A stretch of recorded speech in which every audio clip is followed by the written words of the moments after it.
चलो देखो समझो अभी, नोट्स में तुम लोग थोड़ा देखते रहना, अगर डाउट होगा तो इधर में देखना। एसिड अगर क्या हम बोले तो एसिड क्या होता है? तो एसिड ऐसा केमिकल सब्सटेंसेस होता है जिसको जब हम पानी में डिसॉल्व करेंगे तो वो H प्लस आयन से रिलीज करता है वाटर। एसिड क्या है? एसिड ऐसा केमिकल सब्सटेंसेस है जिसको पानी में हम डालने पे, डिसॉल्व करने पे वो H प्लस आयन रिलीज करता है पानी के अंदर में, वाटर के अंदर। ठीक है, तो that are known as acids. Clear है? तो ये जो एसिड होता है, एसिड का कुछ प्रॉपर्टी है। एसिड का टेस्ट सावर रहेगा, सावर यानी कि खट्टा, खट्टा टेस्ट रहेगा एसिड का। तो इफेक्ट ऑन लिटमस पेपर कैसा रहेगा एसिड का? लिटमस पेपर पे क्या असर करेगा एसिड? अगर लिटमस पेपर ब्लू कलर का है तो उसको रेड कर देता है एसिड, अगर ब्लू रेड कलर का है तो उसको ब्लू कर देता है बेस। बेस अभी देखेंगे हम लोग आगे क्या होता है। तो ये क्या करेगा कि ब्लू लिटमस को रेड लिटमस में कन्वर्ट करता है। ठीक है, और एग्जांपल ऑफ एसिड अगर देखें तो हाइड्रोक्लोरिक एसिड है जो कि हम लोग कहते हैं HCl, नीचे है सल्फ्यूरिक एसिड जो कि होता है H2SO4, सिट्रिक एसिड है जो कि होता है सिट्रस फ्रूट में पाया जाता है, जो खट्टा फ्रूट होता है उसमें ये पाया जाता है सिट्रस एसिड। ठीक है, ये कुछ कुछ यूजेस ऑफ एसिड दिया है, तुम लोग को ये देखना है। उसके बाद देखो कि बेस क्या होता है। तो जैसे हम लोग ऊपर में भी देखे थे कि H प्लस आयन रिलीज करता है एसिड जब हम उसको वाटर में डिसॉल्व करते हैं, तो वैसे ही जो बेस है ना, बेस रिलीज करेगा OH नेगेटिव आयंस जब उसको हम लोग वाटर में डिसॉल्व करेंगे। ठीक है, तो इसको हम लोग OH नेगेटिव से डिनोट करते हैं और इसका जो टेस्ट रहेगा वो बिटर रहेगा। बिटर माने करवा, करवा रहेगा, कलेरा, ये क्या बोलते हैं उसको, करेला वाला करवा। अगर इसको टच करोगे तो ये स्लीपी रहेगा या फिर सोपी लगेगा तुमको फील करने में। ठीक है, इफेक्ट ऑन लिटमस पेपर क्या होगा? तो ये रेड लिटमस पेपर को ब्लू में कन्वर्ट कर देता है। क्लियर है? एग्जांपल देखोगे तो है सोडियम हाइड्रोक्साइड जिसको कि हम लोग NaOH से डिनोट करते हैं, बेकिंग सोडा है जिसको कि NaHCO3 से डिनोट करते हैं, अमोनिया है जिसको कि हम लोग NH3 से डिनोट करते हैं। स्लिपरी है यानी कि इसको सोप बनाने के लिए यूज किया जाता है बेस को। क्लियर है? सोप हो गया, डिटर्जेंट हो गया, टाइड, सर्फ एक्सेल जितना है ना, वो सारे में हल्का बेस का यूज होता है, एडअप किया जाता है तभी बनता है वो सारा चीज। सब नेचुरली अकरिंग एसिड क्या क्या रहेगा? तो पहला है तुम्हारा नेचुरल सोर्स है, जैसे विनीगर है। विनीगर में किस तरीके का एसिड पाया जाएगा? नोट्स फोन में भी है, अगर वहां देखना है तो उधर देख लो, कोई दिक्कत नहीं। ठीक है, देखो इधर, तो विनेगर है, विनेगर में किस तरीके का है? एसिटिक एसिड पाया जाएगा। और ऑरेंज है, उसमें सिट्रिक एसिड, अभी बताए थे कि जितना भी सिट्रस फ्रूट होता है वो सारे में सिट्रिक एसिड पाया जाता है। उसके बाद है अपना टैमरिड। टैमरिड क्या होता है मालूम है?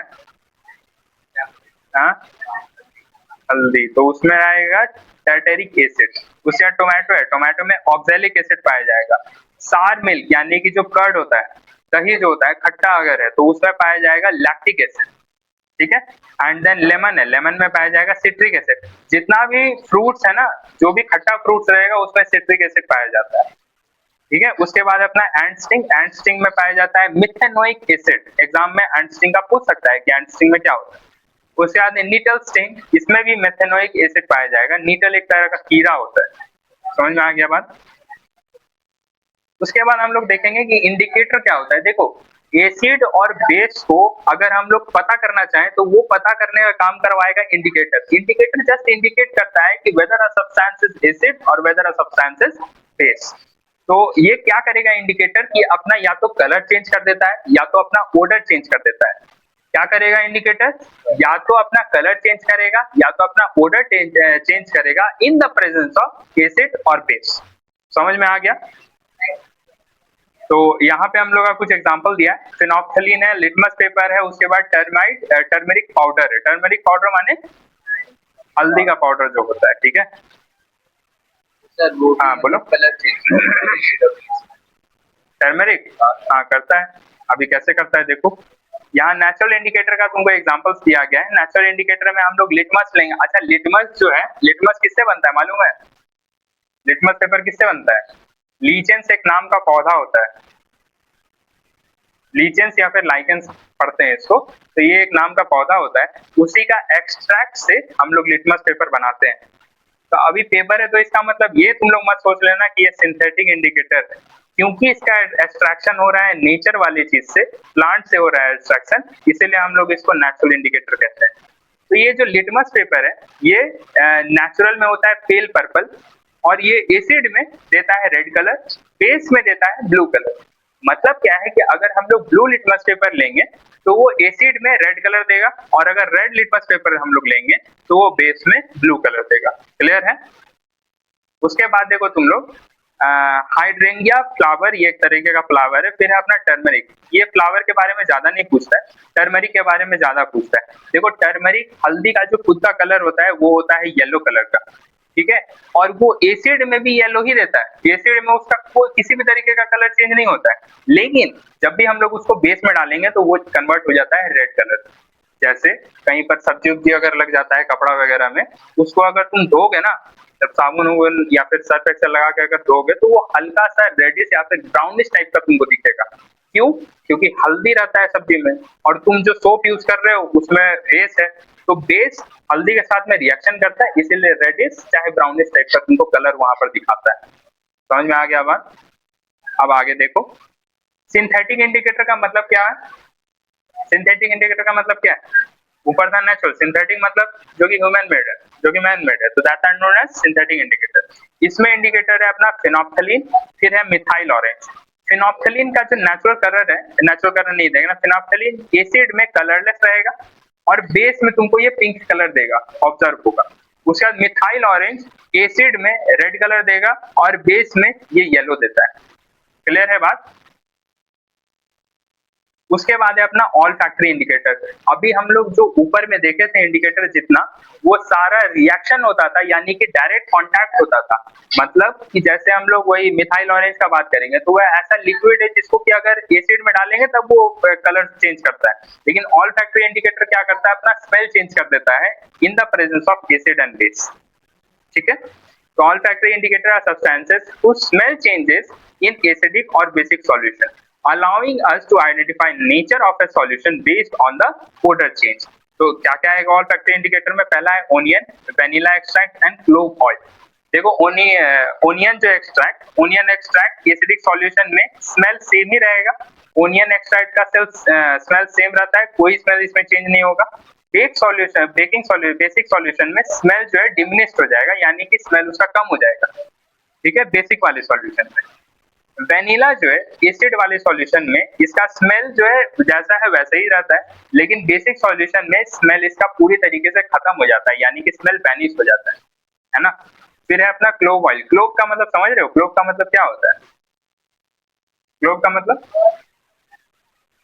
अरे क्लोव वो छोटा वाले ये नहीं कहते हैं, ये वाला, ये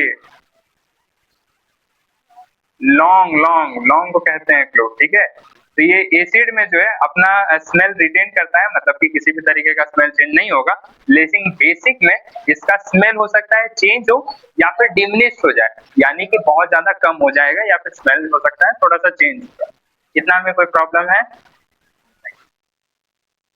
यहाँ कुछ कुछ क्वेश्चन दिया गया है, ये क्वेश्चन खुद से प्रैक्टिस करना है, देखना है।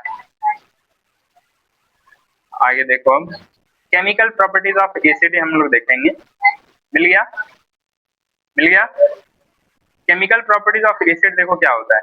एसिड मेटल के साथ में, ये एक तरीके का एक्टिविटी है, एसिड जो है मेटल के साथ में हाइड्रोजन का गैस का फॉर्मेशन करता है।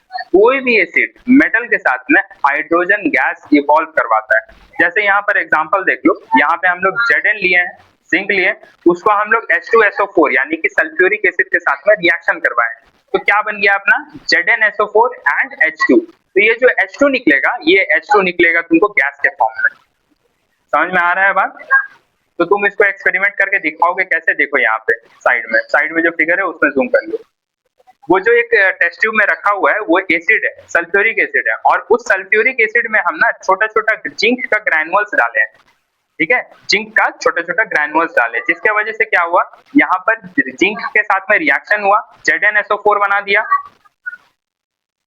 देखो यहाँ पे H2SO4 था, इसमें रिएक्शन हुआ तुम्हारा Zn का, ये बना देगा तुमको ZnSO4, और प्लस में जो ये हाइड्रोजन था, ये हाइड्रोजन एज अ गैस तुमको इवॉल्व करेगा। समझ में आ गया? तो ये जो गैस ऊपर ऊपर जा रहा है, ये टेस्ट ट्यूब, यहाँ पे एक देखो ट्यूब के सहारे नीचे में कलेक्ट हो रहा है, और ये जो नीचे में गैस जब कलेक्ट होगा, ये ऊपर जब निकलेगा और तुम उसके सामने कोई सा भी फ्लेमेबल सब्सटेंस रखोगे, माचिस उचिस रखोगे, तो वो वहां पे पॉप साउंड देगा। समझ में आ गया?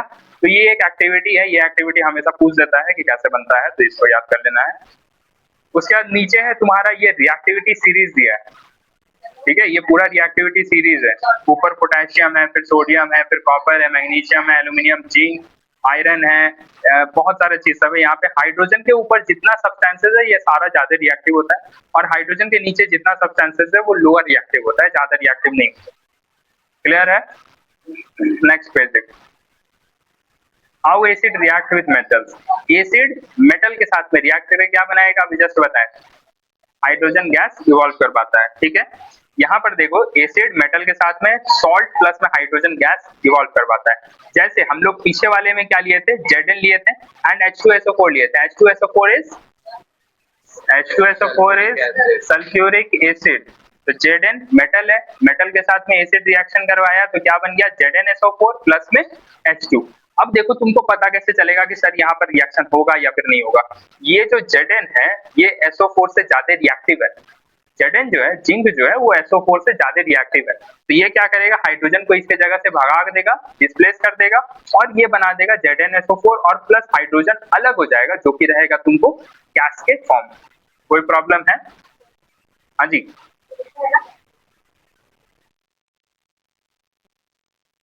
ठीक है, इतना क्लियर है। उसके बाद देखो how metal carbonate and metal hydrogen carbonate react with acid.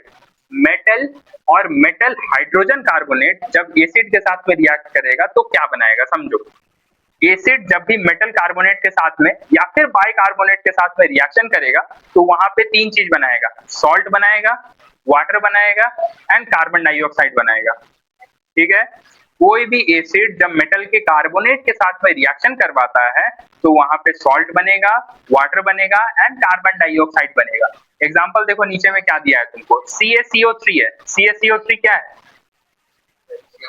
Calcium carbonate, और H2O वाटर प्लस में कार्बन डाइऑक्साइड। यहाँ पे क्या हुआ था, CaHCO3 का whole to soluble in water, मतलब कि ये तीनों मिलकर के ये तुमको बनाया है। ऊपर वाला रिएक्शन देखो ज्यादा क्लियर होगा। NaCO3 है, NaCO3 क्या है, Na क्या है, सोडियम, और CO3 क्या है, कार्बोनेट है, मतलब कि मेटल का कार्बोनेट है वो। तो मेटल कार्बोनेट एक एसिड के साथ में रिएक्ट किया है जो कि है HCl। क्या बनाया है देखो, NaCl। NaCl क्या है, NaCl क्या है, सोडियम क्लोराइड, यानी कि एक तरीके का सॉल्ट है वो। तो वो जो सॉल्ट है प्लस में बना दिया वाटर, प्लस में बना दिया कार्बन डाइऑक्साइड। कोई दिक्कत है? नीचे में देखो उसके जस्ट में NaHCO3, ठीक है। तो Na क्या होता है, सोडियम होता है। HCO3 क्या होता है, HCO3 क्या होता है, hydrogen carbonate. HCO3 hydrogen carbonate, किसके साथ में, HCl के साथ में, यानी कि एसिड के साथ में। फिर सेम चीज बनाया, क्या बनाया, तो NaCl बनाया। NaCl क्या है, क्या है, अरे नाम बताओ क्या है वो, सॉल्ट है, प्रॉपर्टी बताओ, सॉल्ट है। प्लस में वाटर बनाया, बाद में क्या निकला, कार्बन डाइऑक्साइड, जो कि निकला गैस के फॉर्म। कोई दिक्कत है इसमें, एकदम याद रखना है। फिर से रिवाइज करो, मेटल कार्बोनेट के साथ में एसिड क्या बनाएगा, मेटल कार्बोनेट के साथ में एसिड क्या बनाएगा, समझ में आ गया? एकदम रट जाना है ये सब चीज। अब देखो एसिड और बेस आपस में अगर रिएक्शन करता है तो रिएक्शन करके क्या बनाता है, तो समझो एसिड और बेस आपस में रिएक्शन करके सॉल्ट प्लस में वाटर बनाता है, जिसको कि हम लोग न्यूट्रलाइजेशन रिएक्शन कहते हैं। क्या है neutralization reaction, a reaction in which acid react with base to form salt and water is known as neutralization reaction.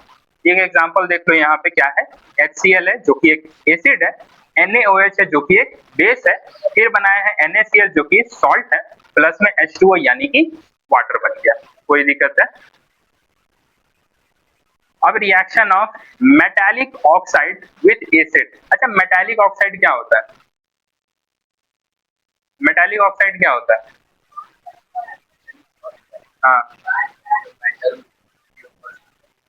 हाँ, अरे मेटल के ऊपर ऑक्सीजन का जब एक लेयर बन जाता है तो that is known as metal oxide, और उसका रिएक्शन एसिड के साथ में कैसे होगा वो देखना है। एग्जांपल देखो, CuO है, CuO क्या है, क्या पढ़ेंगे, कॉपर ऑक्साइड। कॉपर ऑक्साइड के साथ में क्या मिला, HCl। HCl क्या है, हाइड्रोजन क्लोराइड। कंफ्यूज हो जाते, कभी आप सेल सॉल्ट बोलते हैं, फिर आप उसका नाम लेते हैं, सिंबल बोलते हैं, मतलब अरे तो ये बेस है HCl। ऐसे तो क्या बनाया देखो, CuCl2। CuCl2 का नाम क्या होगा? Copper chloride. अब प्लस में क्या बनाया है? H2O, जो कि रहेगा वाटर के फॉर्म में, लिक्विड के फॉर्म में रहेगा। ठीक है। अच्छा, तो ये जो कॉपर ऑक्साइड होता है ये रहेगा तुमको ब्लैक कलर में, लेकिन जब ये कॉपर क्लोराइड बनाएगा तो ये रहेगा ब्लू ग्रीन में। कलर भी पूछ देता है कभी कभी एग्जाम में, क्या पूछता कभी नहीं है, मतलब हमेशा ही पूछ देता है, कभी कभी नहीं, हमेशा। ठीक है। तो एग्जांपल देखना है इसका, देखो नीचे में क्या दिया है, मेटल ऑक्साइड एसिड के साथ में रिएक्ट किया, क्या बनाया? सॉल्ट प्लस में वाटर बना देगा, एकदम याद रखना है। अब यहां तक में एसिड का पूरा प्रॉपर्टी खत्म। अब बेस का प्रॉपर्टी चालू, देखो क्या है, how do base react with metal. Metal के साथ में बेस कैसे रिएक्शन करवाता है, तो देखो, when we add 2 ml of sodium hydroxide. Sodium hydroxide क्या है? अरे सोडियम हाइड्रोक्साइड क्या है, एसिड है कि बेस है? अच्छा, तुम लोग को काहे कंफ्यूज। चलो देखो फिर, तो यहाँ पर सोडियम हाइड्रोक्साइड है। सोडियम हाइड्रोक्साइड में तुम्हारा जिंक का ग्रैन्युअल्स है। जिंक क्या है? मेटल है कि नॉन मेटल है? मेटल है। तो इसको हम लोग वार्म करेंगे, जिंक को सोडियम में डालेंगे, मतलब बेस में डालें, और उसको थोड़ा सा जब हम लोग वार्म करेंगे, हीटअप करेंगे, तो यहाँ पे नीचे वाला रिएक्शन टेक प्लेस करेगा, जो कि है NaOH, यानी कि sodium sodium sodium hydroxide plus में जिंक है, क्या बनाया है? Na2ZNO, जिसका नाम क्या है? जिसका नाम क्या है? Sodium zincate. सोडियम जिंकेट, और प्लस में H2O, जो कि है हाइड्रोजन। समझ में आया? तो कोई भी मेटल अगर बेस के साथ में रिएक्शन करते हैं, पहले नॉर्मली रिएक्शन होता नहीं है, थोड़ा सा यहाँ पर हमको वार्म करना पड़ा, गर्म करना पड़ा, तभी यहाँ पर रिएक्शन हुआ। तो यहाँ पर बनाया तुमको सोडियम का जिंकेट, और प्लस में हाइड्रोजन गैस बनाया। क्लियर है? तो यहाँ पर क्या हुआ था कि मेटल था, इसमें अल्कली मिला, प्लस में वाटर, क्या बनाया? Salt and hydrogen. ये जो सोडियम जिंकेट है, सोडियम जिंकेट एक तरीके का सॉल्ट है तुमको, सोडियम जिंकेट एक तरीके का सॉल्ट है। अच्छा, ये एक अल्कली है, और अल्कली है और बेस है। तो अल्कली और बेस में अंतर क्या होता है, मालूम है?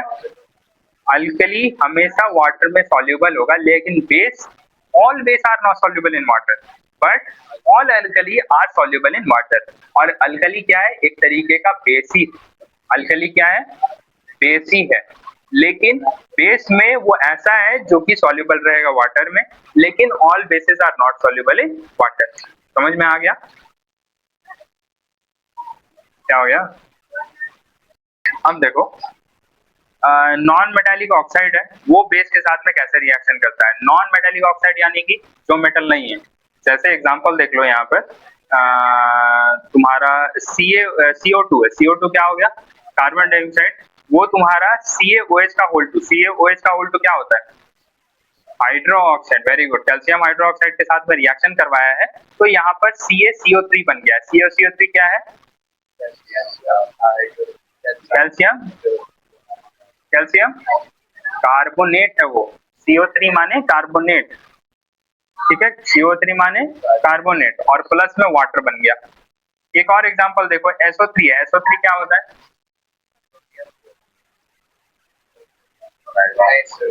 SO3 मतलब, आज तुम लोग को पूरा हम एक टेबल भेजेंगे रात में, उसमें ये, हाँ, पीरियोडिक टेबल टाइप का ही एक है, उसमें ये SO3 NO3, कहीं पर CO2 लगा हुआ है, CO3 लगा हुआ है, तो सबका क्या मतलब होता है, आज एकदम बढ़िया से तुम लोग रट्टा मार के चलाना। ठीक है। तो इसमें क्या होता है कि नॉन मेटेलिक ऑक्साइड कोई भी बेस के साथ जब भी मिलेगा तो वहां पे सॉल्ट प्लस में वाटर बनाएगा, याद रखोगे। क्लियर है? आगे देखेंगे। नॉन मेटेलिक ऑक्साइड यानी कि जो मेटल नहीं है, हाँ, लेकिन तब पर भी उसमें ऑक्सीजन है। जैसे यहाँ पर देखें ना हम लोग, नॉन मेटेलिक ऑक्साइड यानी कि जैसे कार्बन डाइऑक्साइड है, CO2 है, तो यहाँ पर ये ऑक्सीजन लगा हुआ है, किसके साथ? कार्बन के साथ। कार्बन क्या है? नॉन मेटल है, एक तरीके का गैस है।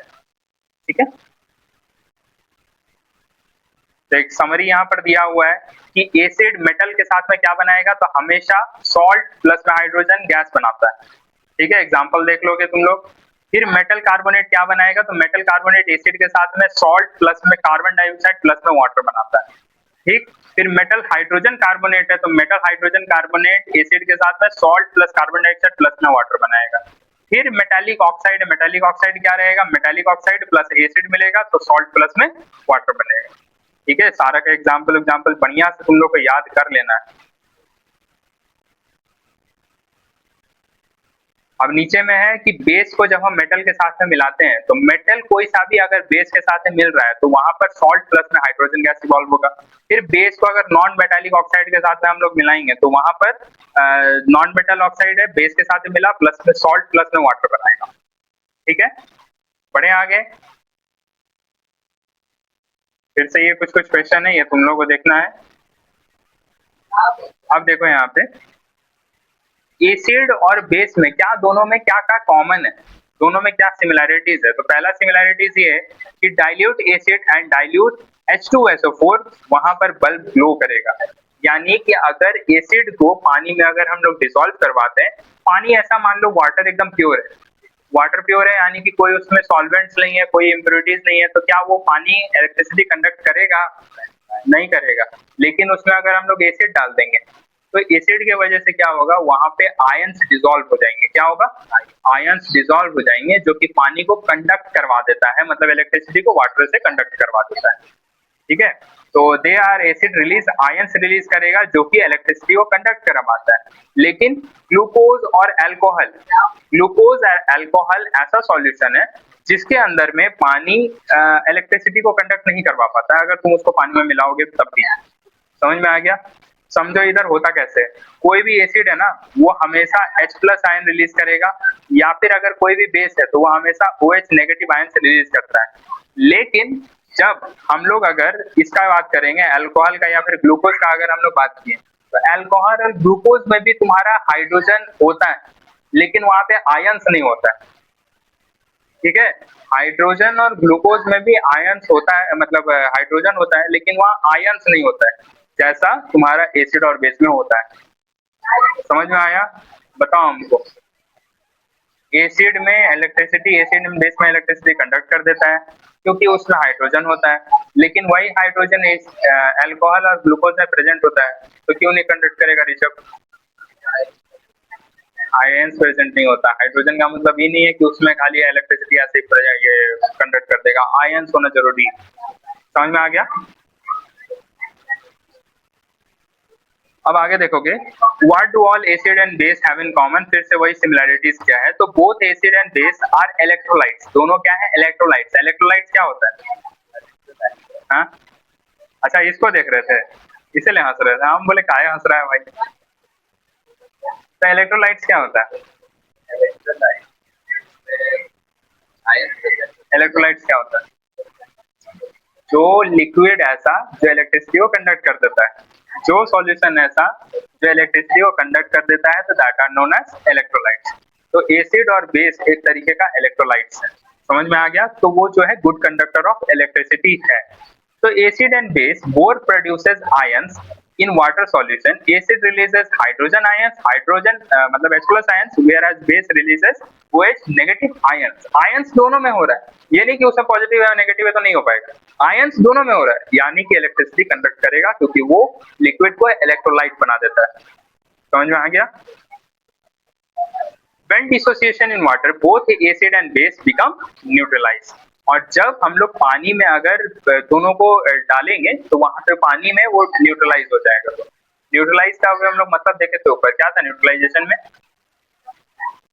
क्या था न्यूट्रलाइजेशन में? एसिड और बेस आपस में मिलता है तो वो सॉल्ट प्लस में वाटर बना देता है, यानी कि एक दूसरे का असर को वो कट कर देता है। समझ में आ गया?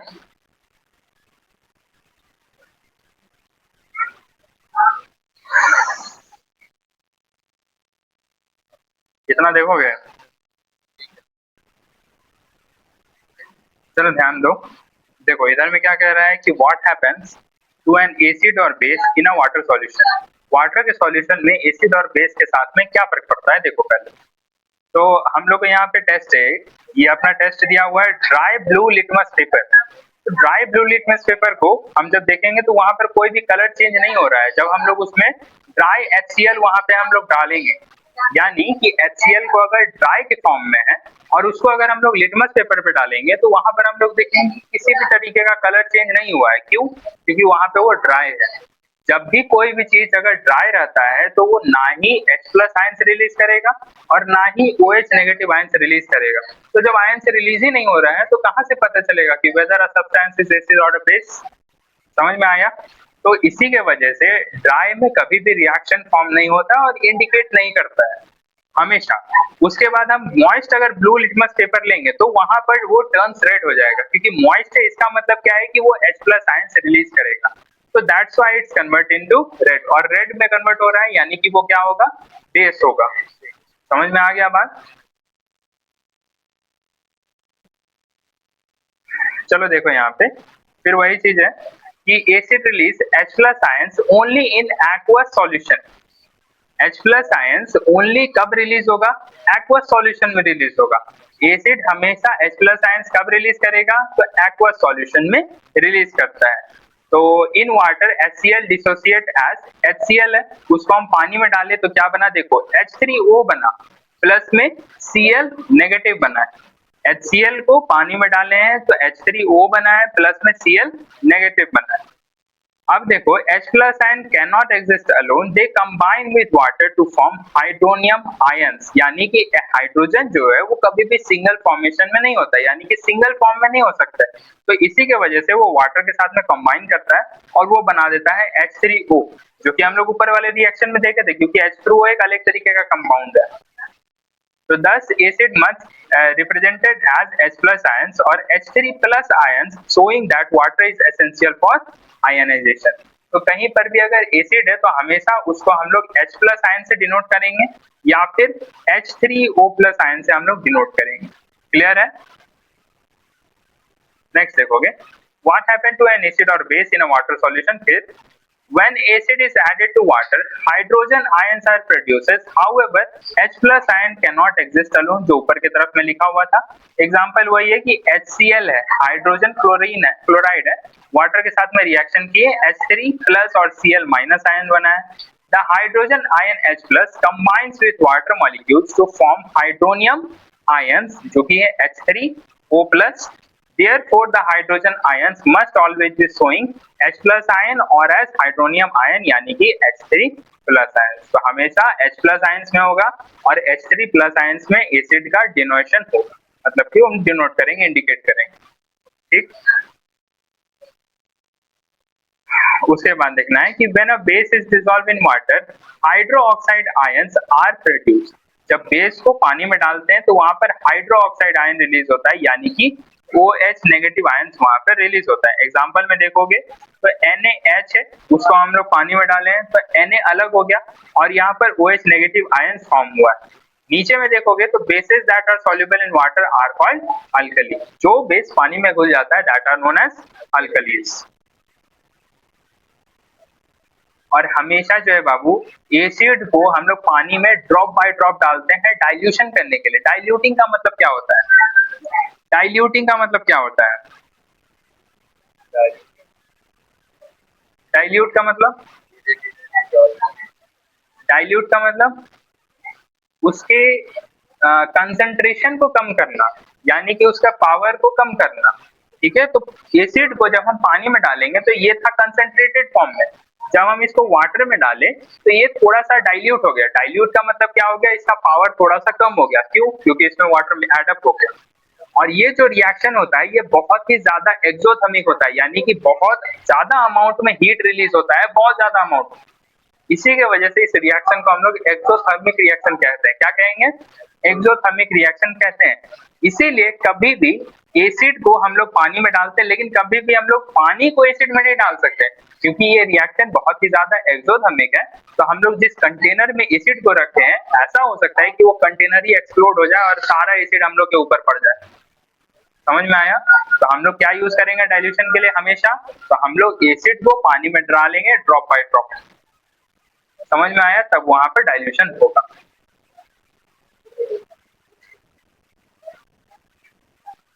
अब देखो strength of acid and base क्या होता है। तो स्ट्रेंथ ऑफ एसिड और base refers to how much ionization ionize dissociate in water produces H+ ions और OH नेगेटिव आयंस। देखो अगर कहीं पर भी हम तुमसे कहेंगे कि अगर एसिड या फिर बेस कब पावरफुल है, तो अगर हम एसिड को वाटर में डालें और वहां ज्यादा अमाउंट में H+ आयंस का रिलीज हो रहा है, मतलब कि वो जो तुम्हारा एसिड था वो ज्यादा कंसंट्रेटेड था, यानी कि ज्यादा पावरफुल था। लेकिन अगर कहीं पर भी OH नेगेटिव आयंस का संख्या ज्यादा है, तो मतलब कि तुम जो बेस यूज किए हो वो ज्यादा पावरफुल है, यानी कि ज्यादा स्ट्रॉन्ग है, कंसंट्रेटेड में। और कम रिलीज हो रहा है यानी कि वो डाइल्यूटेड में है, यानी कि उसका कंसंट्रेशन कम है। समझ में आ रहा है बात? तो ऐसे हम लोग को पता चलता है। अब इधर देखोगे तुम लोग, स्ट्रॉन्ग एसिड है, स्ट्रॉन्ग एसिड एंड बेस का मतलब क्या है? Completely ionize in aqueous solution, release high concentration of H+ और OH negative ions. Strong acid का कैरेक्टरिस्टिक क्या होगा कि जब भी हम लोग उसको पानी में डालेंगे, ज्यादा अमाउंट में हम लोग को H+ मिलेगा और OH नेगेटिव आयंस मिलेगा। समझ में आया? स्ट्रॉन्ग एसिड के लिए। लेकिन अगर वीक एसिड हम लोग देखेंगे तो यहाँ पर पार्शियली आयोनाइज होगा और यहाँ पर लेस कंसंट्रेशन होगा H+ आयंस का और OH नेगेटिव आयंस का, मतलब कि ज्यादा कंसंट्रेशन में हमको, मतलब कि ज्यादा मात्रा में हमको H+ आयंस और OH- आयंस हम लोग को नहीं मिलेगा। ठीक है, किसमें? वीक एसिड में। अब देखो स्ट्रॉन्ग एसिड और स्ट्रॉन्ग बेस का एग्जांपल। पहला एग्जांपल ऑफ स्ट्रॉन्ग एसिड क्या हो जाएगा? Hydrogen chloric acid. दूसरा है sulphuric acid, nitric acid, HNO3 nitric acid है। तो ये सारा है स्ट्रॉन्ग एसिड के लिए। स्ट्रॉन्ग बेस के लिए है तुमको सोडियम हाइड्रोक्साइड जो कि है NaOH, पोटेशियम हाइड्रोक्साइड जो कि है KOH। समझ में आ गया बात? तो वीक एसिड का वीक एसिड का देखो एग्जांपल क्या है? एसिटिक एसिड है जो कि होता है CH3COOH। वीक एसिड में एसिटिक एसिड, एसिटिक एसिड का फॉर्मूला CH3COOH। उसके बाद है कार्बोनिक एसिड। कार्बोनिक एसिड का क्या रहेगा? H2CO3। कार्बोनिक एसिड का H2CO3। वीक बेस है तो वीक बेस में क्या हो जाएगा? अमोनियम हाइड्रोक्साइड जो कि है NaHO4, सॉरी NH4OH। समझ में आया? अब आगे देखेंगे नेक्स्ट पेज। उसके बाद है अपना universal indicator and pH scale. मिल गया? देखो इस अभी जो हम लोग ऊपर देख रहे थे उसमें से हमको पता चलता था कि कोई कितना ज्यादा, मतलब कोई एसिडिक है या फिर बेस है, इंडिकेटर से। लेकिन पीएच स्केल उसका कंसंट्रेशन भी बता देता है कि कोई कितना ज्यादा एसिडिक है और कोई कितना ज्यादा बेसिक है। पीएच स्केल में क्या होता है? पीएच स्टैंड्स करता है पोटेंस ऑफ हाइड्रोजन या फिर पोटेंशियल ऑफ हाइड्रोजन। कितना ज्यादा हाइड्रोजन प्रेजेंट है किसी भी सॉल्यूशन में वो दिखाता है पीएच स्केल। समझ में आया? pH scale are used to measure the strength of acid and base. It tells the concentration of H+ ions in the solution. अब अगर मान लो अगर exactly 7 है कोई चीज, मतलब तुम pH स्केल को किसी भी सॉल्यूशन में डाले, तुमको ये 7 वाला कलर जो कि है ग्रीन कलर अगर मिला, तो मतलब कि जो चीज तुम लिए हो वो पूरा तरीके से न्यूट्रल है। समझ में आया? और कोई अगर चीज तुम सॉल्यूशन लिए जो कि आ गया मान लो 3 वाला, ऑरेंज वाला 3 नंबर का, तो मतलब कि वो है एसिडिक। तो अगर 7 से कोई भी चीज कम है तो वो आएगा एसिडिक में। 7 से अगर कोई भी चीज ज्यादा है, ज्यादा बड़ा में आ रहा है, तो वो आ जाएगा बेसिक में। बेसिक या फिर अल्कली में आएगा 7 से ग्रेटर। समझ में आ गया? अल्कलाइन का मतलब ही बेसिक है। अल्कलाइन अल्कली सारा बेसिक में ही आता है। ठीक है, तो 7 से जो कम होगा वो सारा एसिडिक, 7 से ज्यादा जो होगा वो सारा बेसिक में आएगा। कोई दिक्कत? तो ये जो पीएच स्केल है इसको हम लोग यूनिवर्सल इंडिकेटर भी कहते हैं। A universal indicator is a mixture of several indicators. It is used to determine the pH of a solution. It show different color at different pH values from 0 to 14 तक में रहता है। देखो pure blood है, हम लोग का जो ब्लड का रहेगा पीएच रेंज वो रहेगा अपना 7.4। स्लाइटली अल्कली रहता है 7.4। एग्जैक्टली 7 रहता है तो वो न्यूट्रल हो जाता है। मिल्क ऑफ मैग्नीशिया है तो वो एग्जैक्टली 10 रहेगा। उसके बाद है सोडियम हाइड्रोक्साइड सॉल्यूशन है जो कि पूरे तरीके से बेसिक है, स्ट्रॉन्ग बेस है, तो वो देखो 14 में आया है। उसके बाद इधर में आ जाओगे गैस्ट्रिक जूस। गैस्ट्रिक जूस यानी कि अरे HCl पेट में जो एसिड है तो वो आएगा तुम्हारा 1 नंबर पे। उसके बाद है लेमन जूस जो कि आएगा 2nd नंबर पे। ठीक है, आगे निकालो importance of pH in everyday. मिल गया। पहला है तुम्हारा डाइजेशन में कैसे पीएच का हेल्प होता है, पीएच का क्या रोल है। हम लोग के पेट में, हम लोग के स्टोमक में कौन सा एसिड प्रेजेंट है, तो hydrogen chloric acid, hydrochloric acid present है जिसका सिंबल है HCl। ये क्या करता है, ये लाई करेगा बिटवीन 1 से लेकर के 3 तक, लाई करेगा बिटवीन 1 से लेकर के 3 तक में पीएच स्केल पे। ठीक है, और ये क्या करता है ना, हम लोग वो लाइफ प्रोसेस वाले चैप्टर में पढ़े थे कि ये जो एसिडिक वाला होता है वो पेप्सिन एक तरीके का एंजाइम होता है, उसको एक्टिवेट करने में HCl का रोल रहता है। तो it activates the enzyme pepsin to digest protein. Pepsin क्या डाइजेस्ट करवाता था, प्रोटीन को। उसके बाद एंटासिड होता है, किसी दिन अगर मान लो तुमको पेट में बहुत ज्यादा जलन देने लगे तो इनो पीते हो या फिर मिल्क ऑफ मैग्नीशिया पीते हैं हम लोग, तो उससे क्या होगा कि तुम्हारा पेट में जो ज्यादा एसिड बन गया है उस एसिड का असर को न्यूट्रलाइज कर देगा। समझ में आ गया, क्योंकि मिल्क ऑफ मैग्नीशिया और ये एंटासिड क्या है, एक तरीके का बेस है।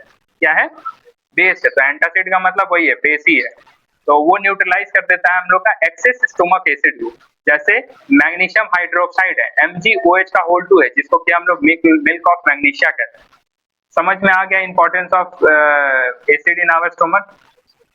क्लियर है, पलक समझाओ तो। आगे देखो समझो, सॉइल में हम लोग का पीएच का क्या इंपॉर्टेंट है पहले वो देखोगे। तो ideal soil pH for most of the crop से 6.5 से लेकर के 7.5, यानी कि तुम्हारा सॉइल न्यूट्रल होना चाहिए, ना ही ज्यादा एसिडिक होना चाहिए ना ही ज्यादा बेसिक होना चाहिए।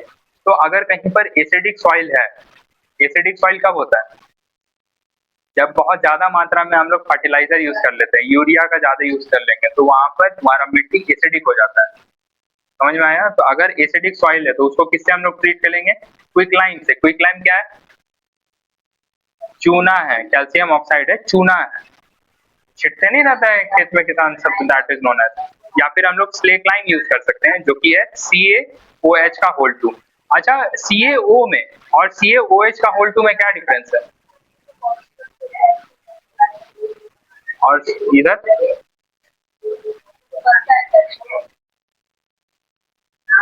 कैल्शियम ऑक्साइड का मतलब क्या है कि वो पाउडर के फॉर्म में, और ये कैल्शियम हाइड्रोक्साइड का मतलब क्या है कि वो स्लेट लाइम, उसमें पानी हल्का सा मिला हुआ है, मॉइस्चर कंटेंट है उसमें। समझे बात को। फिर आगे है कि बेसिक सॉल्यूशन, अगर कहीं पर बेसिक सॉइल हो रहा है, बेसिक सॉइल हो रहा है तो वहां पे क्या होगा, treatment with organic matter like gypsum, CaSO4 और ब्रिंग पीएच टू न्यूट्रलाइज।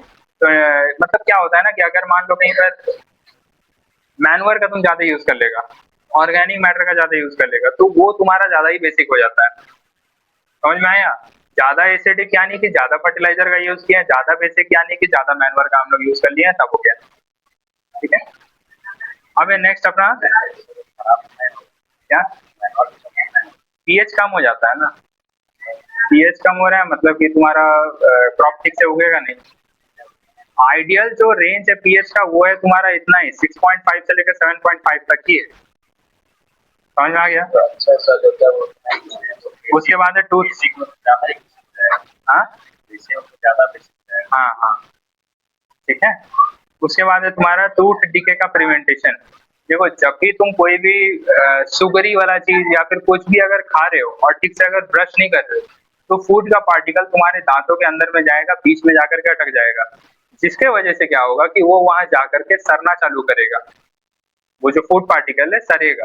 अब वो चीज अगर सड़ेगा ना तो वो एसिड हल्का रिलीज करेगा, क्या एसिड रिलीज करेगा, जिसके वजह से हम लोग के टूथ के ऊपर में एक लेयर होता है जिसका नाम है इनामिल, वो धीरे धीरे कोरोड हो जाता है। उसको वो कोरोड होने के वजह से ही तुम्हारा दांत खराब होता है। समझ में आया। एक बार पैराग्राफ में भी देख लो। जब हम लोग बहुत ज्यादा शुगर या फिर बहुत ज्यादा लैक्टिक एसिड का हम लोग यूज करेंगे तो वहां पे क्या होगा, हम लोग का दांत का पीएच कम हो जाएगा या फिर हम लोग का माउथ का पीएच कम हो जाएगा, जिसके वजह से हम लोग का इनामिल धीरे धीरे कोरोड हो जाएगा।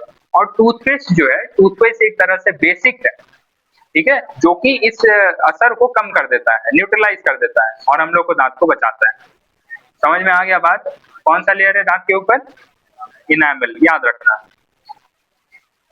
उसके बाद ब्लड में देखो, ब्लड में हम लोग का जो पीएच रहता है वो 7.35 से लेकर के 7.45 तक है। एग्जैक्टली 7 माने, एग्जैक्टली 7 माने न्यूट्रल। अगर 7 से थोड़ा सा हम उधर जाएंगे 8 9 में जाएंगे तो बेसिक आ जाएगा, मतलब कि 7.35 है, यानी कि हम लोग का ब्लड जो है हल्का बेसिक है, स्लाइटली बेसिक है। So even a small changes can disrupt enzyme function and causes serious health problems. अगर ये जो 7.35 है 7.45 है, अगर मान लो इससे थोड़ा सा भी अगर ज्यादा बढ़ेगा ना तो हम लोग का बॉडी का प्रॉपर फंक्शन पूरी तरीके से तहस नहस हो जाएगा। बहुत सारा एंजाइम है जो कि खत्म हो जाएगा, मतलब काम ही नहीं कर पाएगा और बहुत सीरियस हेल्थ प्रॉब्लम हो सकता है। क्लियर? उसके बाद प्लांट एंड एनिमल में देखेंगे तो most plant prefer pH close to the 7। ज्यादातर जो प्लांट है वो 7 का पीएच में ग्रो कर पाता है। टू एसिडिक और too basic soil affect the absorption of minerals like nitrogen, phosphorus. अगर बहुत ज्यादा एसिडिक या फिर बहुत ज्यादा बेसिक हो गया है सॉइल तो वहां पे प्लांट ठीक से उगेगा नहीं, क्योंकि उसको न्यूट्रिएंट ही उतना एब्जॉर्ब नहीं कर पाएगा। अगर एब्जॉर्ब नहीं, जैसे कौन कौन सा न्यूट्रिएंट, फॉस्फोरस हो गया, नाइट्रोजन हो गया, और कुछ कुछ रहेगा एग्जांपल, वो सारा हो गया, तो वो एब्जॉर्ब ही नहीं कर पाएगा न्यूट्रिएंट, तो कहां से फिर प्लांट अपना वो कर पाएगा, मैच्योर हो पाएगा। समझ में आया? उसके बाद है हनी बी का रेमेडी। हनी बी का जो स्टिंग होता है ना उसमें एसिड कैरी करता है, ठीक है, तो वो अगर तुमको काट लेगा तो तुमको चूना हल्का सा अगर लगाओगे या फिर कोई भी बेसिक सॉल्यूशन अगर लगाओगे तो वो उसका असर को न्यूट्रलाइज कर देता है, तो तुमको दर्द कम हो जाएगा। पैराग्राफ पढ़ो क्या है। Bee sting injects acidic venom. Baking soda neutralizes the acid and provide relief. कोई दिक्कत है? आगे देखिए। एसिड रेन कब होता है? तो एसिड रेन कब होता है? जब SO2 NO2 रिएक्ट करता है वाटर के साथ में और फॉर्म कर देता है H2SO4 एंड HNO3। समझ में आया? देखो क्या होता है ना कि बहुत ज्यादा अमाउंट में अगर पॉल्यूशन हो रहा है तो गाड़ी से जो धुआं निकलता है नाइट्रिक वाला और वो सल्फ्यूरिक एसिड, तो वो ऊपर की तरफ में चले जाता है, क्लाउड फॉर्मेशन कर देता है।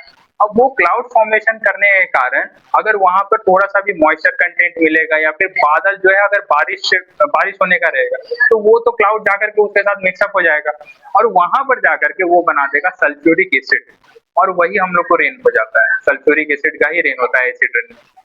क्लियर है?